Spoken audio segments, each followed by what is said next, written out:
Today, I'd like to share some of my reflections on George Marsden's The Outrageous Idea of Christian Scholarship. When he published this book in 1997, he proposed a provocative question. Why is it acceptable for scholars to be feminist, Marxist, and other ideological perspectives into academy, but it is unacceptable to approach scholarship from an explicitly Christian worldview? His central claim was not that scholars must be Christians, but that academy should be more open to religious perspectives as legitimate voices in academic conversations. In other words, he asked for fairness, not privilege.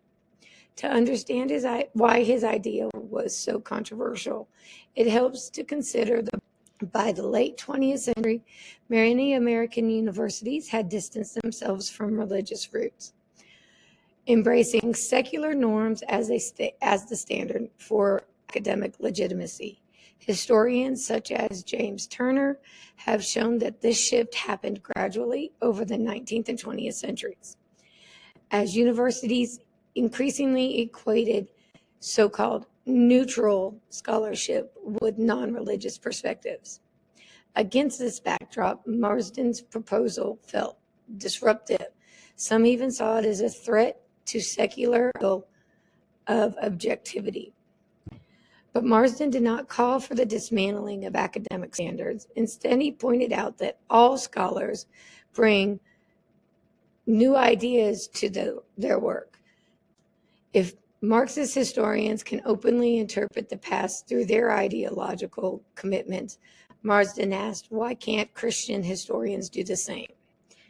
This argument resonated with the broader idea of intellectual diversity, suggesting that excluding religious perspectives would actually impoverish scholarship. His book sparked a lively debate. Some praised Marsden for encouraging Christian scholars to integrate their faith into research rather than setting it aside. Others worried that his approach might open the door to sectarianism and weaken scholarly standards. What is clear, though, is that his work forced academia to reckon with the role of faith.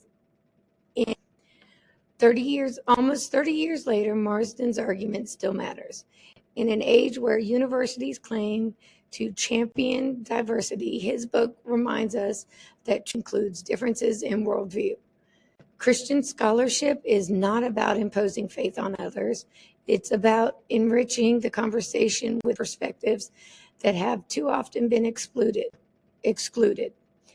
In conclusion, George Marsden's The Outrageous Idea of Christian Scholarship remains a powerful call to re-image the role of religion in academic life.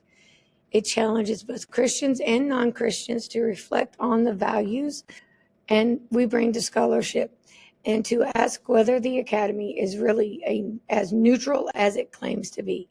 Thank you.